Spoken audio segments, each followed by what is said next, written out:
देखो भाई 2.5 किलोग्राम द्रव्यमान की एक गेंद ए, दूसरी गेंद कैसी है, वो स्थिर है। दूसरी गेंद ए है और एक गेंद तुम्हारे पास कौन सी है भाई, बी। समझ रहे हो ना? एक साथ प्रत्यास्थ संगठित करती हैं।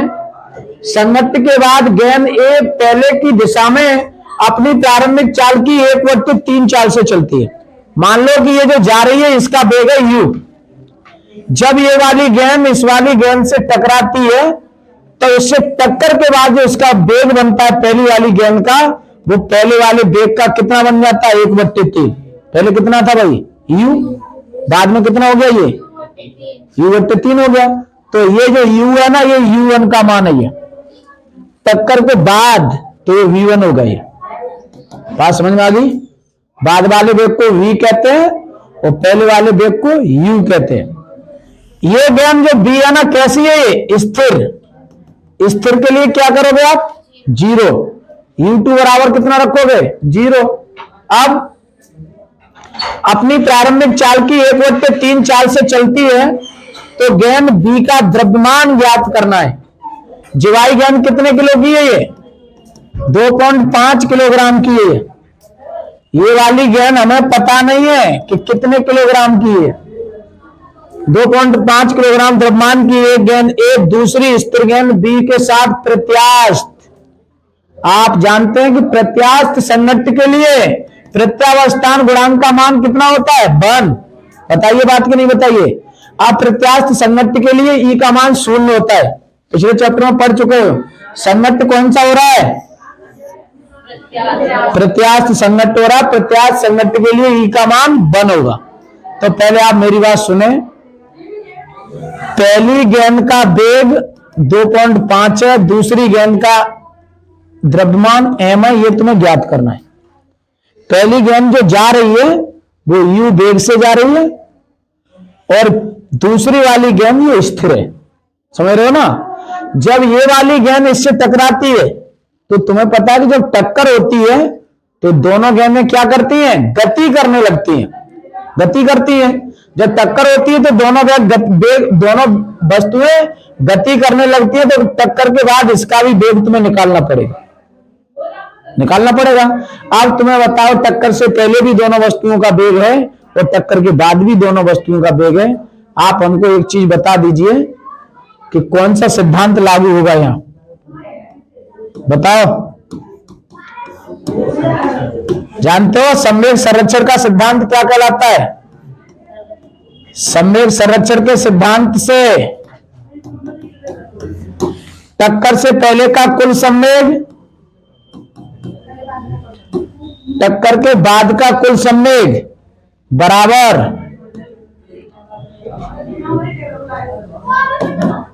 कैसा होता है, बराबर होता है कि नहीं होता, बताओ। कितनी वस्तुएं तुम्हारे पास, 2।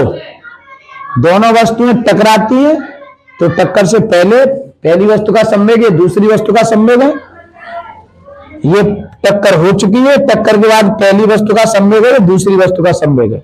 दोनों को जोड़ोगे तो जोड़ने के बाद उनका संवेग संरक्षित रहता है। कैसा रहता है, संरक्षित रहता है।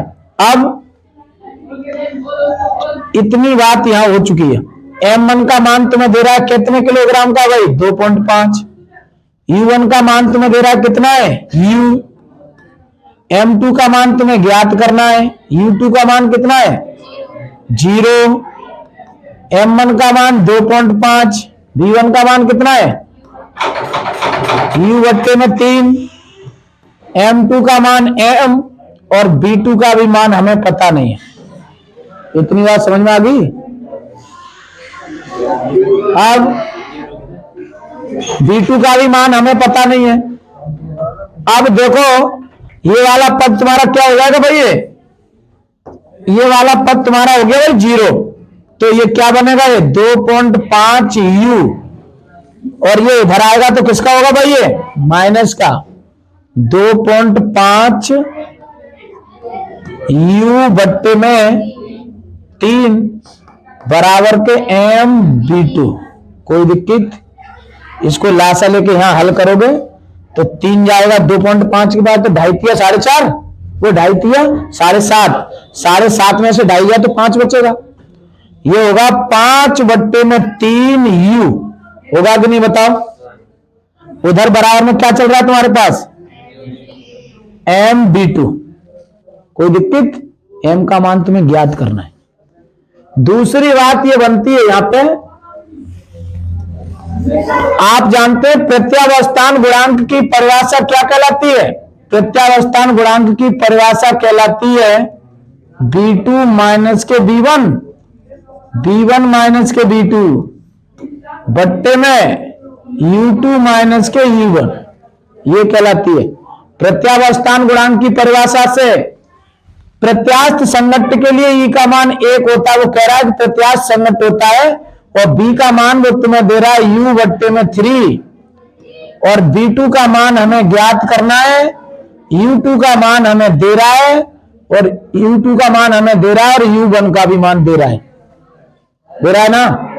U1 U2 के मान रखे, इसको आप इधर लेके आओगे तो ये होगा माइनस का u बराबर u बट्टे में 3 माइनस के B2 को इधर लेके आ जाओ, इसको आप उधर लेके चले जाओ, u बट्टे में u प्लस 3, इसको आप जोड़ोगे 4u बट्टे में 3, ठीक है ना। ये 4u बट्टे में 3 हो गया ये। अब B2 बराबर 4u बट्टे में 3 आ गया, तुम्हें m निकालना है। इस वैल्यू को उठाकर के आप यहां रखो, इस वैल्यू को आप यहां रखोगे तो देखो m बराबर क्या होगा भाई, m बराबर तुम्हारा क्या होगा, ये m बराबर होगा 5u बट्टे में 3, और B2 का मान कितना है 4u बट्टे में 3, जा u तो ये u क्या होगा, ये कट जाएगा, जब 3 से ये 3 क्या होंगे ये, यानी m बराबर यहां से निकालोगे तो m बराबर कितना होगा 5 बट्टे में 4 होगा। ये जब 5/4 होगा, इसका इसमें भाग दोगे तो ये 5 1.25 किलोग्राम आंसर आ रहा है। कितना आ रहा है 1.25। सवाल समझ में आया, सवाल समझ में आएगा उसमें, ये बताओ तो।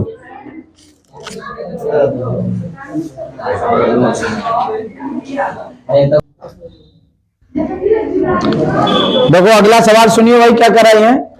एक पिंड 10 मीटर की ऊंचाई से गिरता है। कहां से गिर रहा है एक पिंड, वो 10 मीटर की ऊंचाई से गिरता है।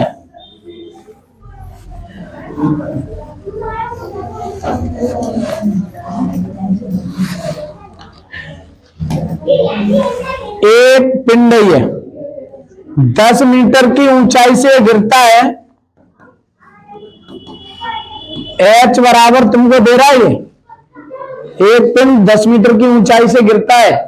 फिर तुम भी जानते हो कि जब कोई वस्तु ऊपर से गिरती है तो वहां वेग की जरूरत नहीं पड़ती है। अब यह पृथ्वी पर टकराकर 2.5 मीटर ऊपर तक उठता है। सुनो पहले, पिंड यहां टकराया, सुन लेना। टकराने के बाद जैसे गेंद पृथ्वी से टकराती है, टकराने के बाद फिर वो क्या करती है, ऊपर उठती है। ये यहां तक उठी 2.5 सेंटीमीटर मीटर है भाई, ये 2.5 मीटर तक ये फिर उठ जाता है पिंड। ये ऊपर उठा, उछलता है, तो देखो यहां से उठने के बाद जब यहां जाएगा तो उसका वेग यहां भी कैसा हो जाएगा भाई, वो 0 हो जाएगा। बोलो होगा कि नहीं होगा।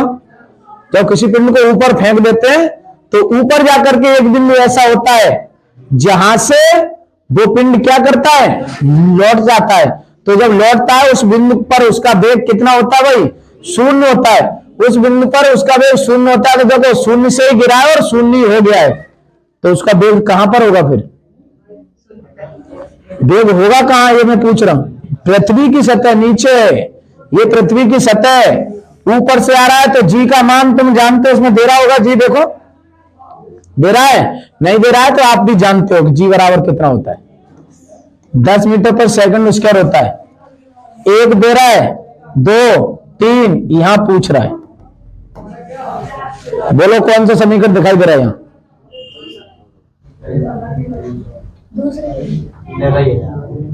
पहला, पहले में बेग आता है, टी है, टी नहीं है। फिर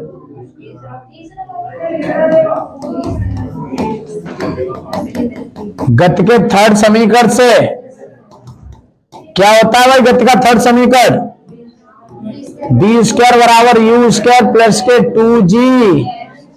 जानते हो b का मान हमें ज्ञात करना है, u का मान 0 है, 2 गुणा 10 और h का मान भी 10। ठीक है, यहां पे मैं इसका मान रख दे रहा हूं कुछ अलग, 9.8। कारण है कि 9.8 मैंने क्यों रखा है यहां, समझ रहे हो? 0 से दशमलव हट गया ये, 98 दूनी 96। ठीक है, 196 को बाहर निकाल लोगे पूरे पूरे 14 निकल के आएंगे। ये 14 मीटर पर सेकंड ये बेग हो गया। कहां? पृथ्वी पे। ये बेग जो निकला ये पृथ्वी तल पर निकला, ये पृथ्वी तल पर बेग होगा। ठीक है,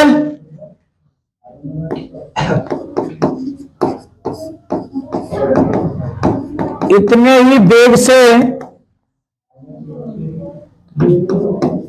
गेंद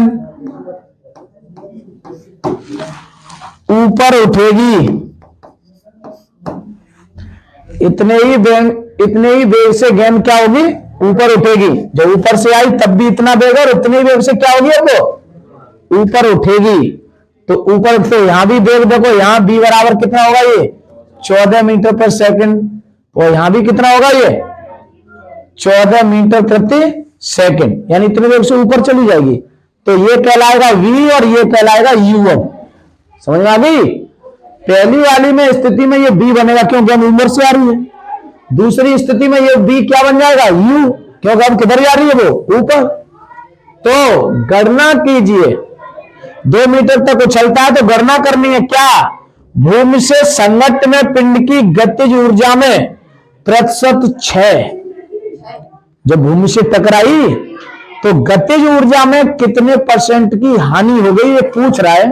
तो आप हमको बता दीजिए कि जब गेंद यहां थी तो यहां कौन सी ऊर्जा होगी? स्थितिज ऊर्जा होगी। क्यों? पिंड कहां है? ऊपर। यानी तुम्हें मैंने बता चुका हूं कि जब पिंड ऊपर होता है तो वहां कौन सी ऊर्जा होती है? स्थितिज ऊर्जा।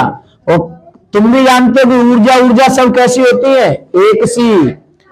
तो m का मान तुम्हें दे रहा है? नहीं दे रहा भाई, नहीं है m का मान। तो m वैसे का वैसा। g का मान 9.8, h का मान तुम्हें दे रहा है, u का मान कितना? 98 m। कोई दिक्कत नहीं है। अब गेंद आ गई यहां, तो यहां पर तुम्हारी स्थितिज ऊर्जा होगी, वो गतिज ऊर्जा के पृथ्वी तल पर आ चुके हो ना। अब बात होगी पृथ्वी तल पर। तो पृथ्वी तल पर क्या होता है? 1/2 mv स्क्वायर, 1/2 m वैसे का वैसा। v का मान कितना है? 14 का वर्ग 1/2 m इंटू 196, जाते कट गया ये भी 98 m होगा। ये समझ में आ गई बात? अब ये बात पहले की हो चुकी है, पहली स्थिति में। दूसरी स्थिति में आ जाओ, यहां से यहां गई है।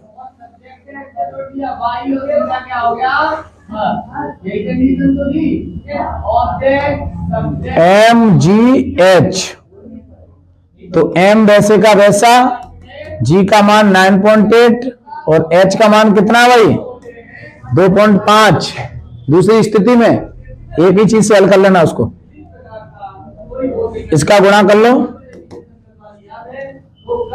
इसका गुणा 49 के 5 इससे करोगे तो 245 होगा। ये 2.45 2.45 आएगी एक के। अब कितना ही होगा इनका आंसर बोला 24.5।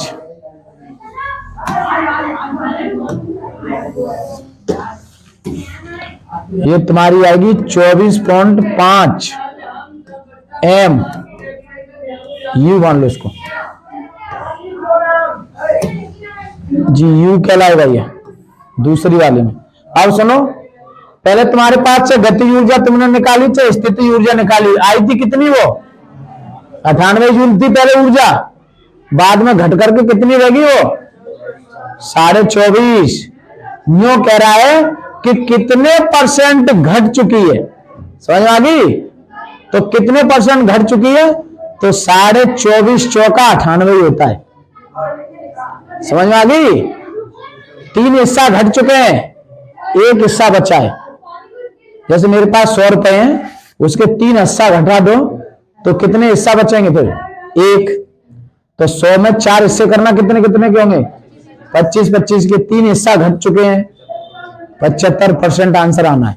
तो देखो, परसेंटेज हानि या लाभ निकालने के लिए क्या करते हैं?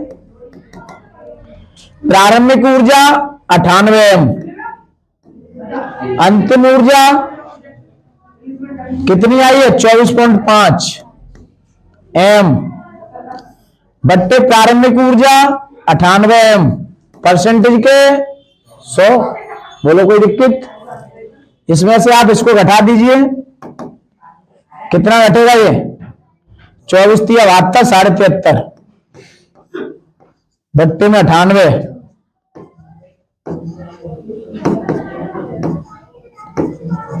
अब एम से एम गई, जा दशमलव से एक जीरो बढ़ाओगे, फिर यहां एक जीरो कट जाएगी, ये बचेगा तुम्हारा 73/50 बट्टे में 98। समझ में आ गई बात? इसका आप उसमें भाग देंगे तो 75% की आपको ये हानि होगी संगति के समय। आपके पास ऊर्जा कितनी थी? आपके पास जो ऊर्जा थी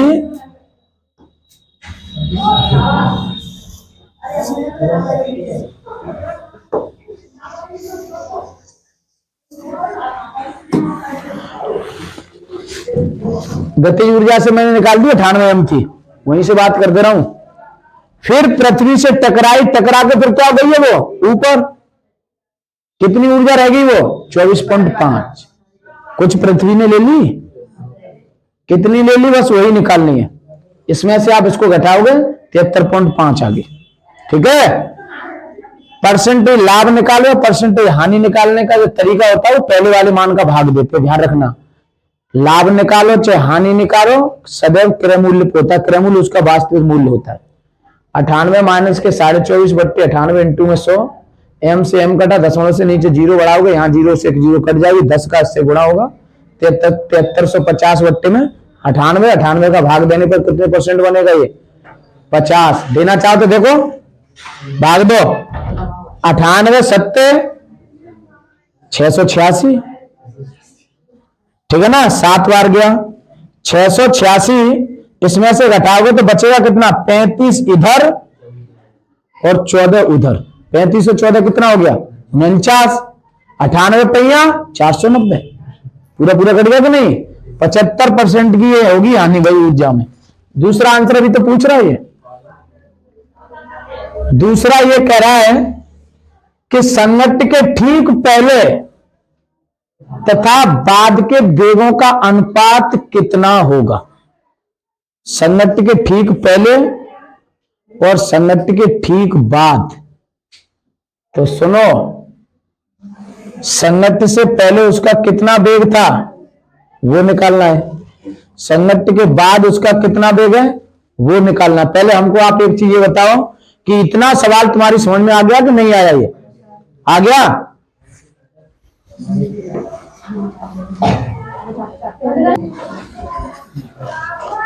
सुनो भाई, आगे ये कह रहा है वो कि संगत से पहले तथा संगत के बाद के वेगों का अनुपात ज्ञात करना है आपको। सुनो, अब जब पिंड यहां पृथ्वी से टकराया था यहां, तब टकराने पर क्या हुआ था, उसका वेग 14 मीटर पर सेकंड था। समझ रहे हो ना, 14 मीटर पर सेकंड था। अब यहां से टकरा करके वो यहां गया है पिंड, ये 2.5 मीटर की दूरी उसने तय की है, लेकिन अगर वहां वेग उसका शून्य हो जाता तो फिर पिंड नीचे आता। वो कह नहीं रहा कि वहां से लौट आता है, यहां वेग इसका शून्य हो सकता है, नहीं भी हो सकता, ये बात हमें निकालनी, क्यों पूछ रहा है वो। तो आपको यहां से उठाए वो 14 मीटर पर सेकंड के वेग से उठाए, पृथ्वी तल पर वेग कितना है, ये 14 मीटर पर सेकंड। इसी वेग से पिंड या गेंद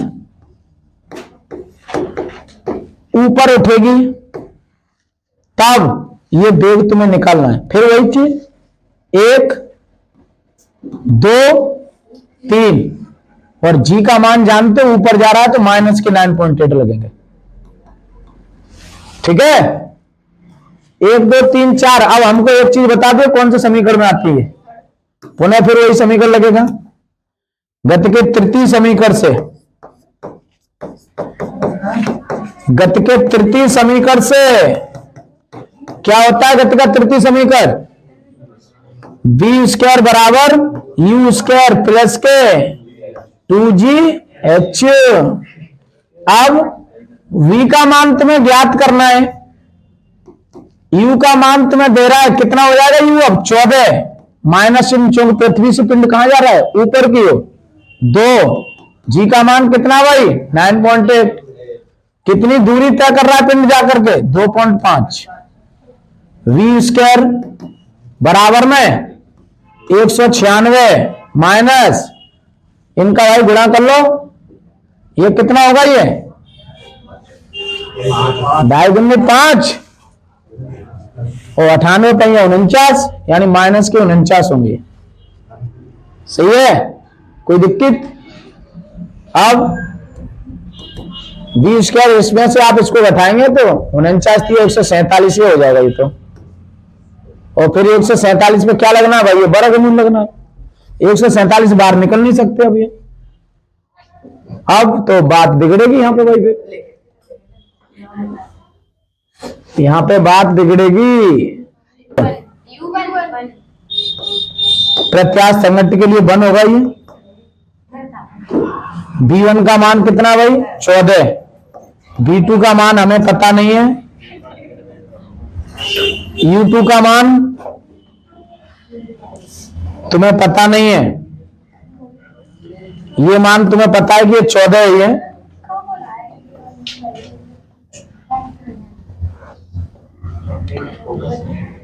U2 का मान हमें ज्ञात करना है, U2 का मान ये 14, U1 का मान भी 0, U1 का मान होगा 0 और ये मान होगा भाई 14। ये इसको आप इधर लेके आओगे, 14 माइनस के B2 बराबर 14 माइनस के 0, इसको उधर लाओगे, इसको तो B2 बराबर तो 0 ही आ रहा है। सम्यक संरक्षण के सिद्धांत से करोगे तो M1 B1 बराबर M2 B2 होगा। ये B2 का मान 0 आ रहा भाई, यहां से तो ये तो 0 आ रहा है, रोक दो उसको भाई, जा भाई।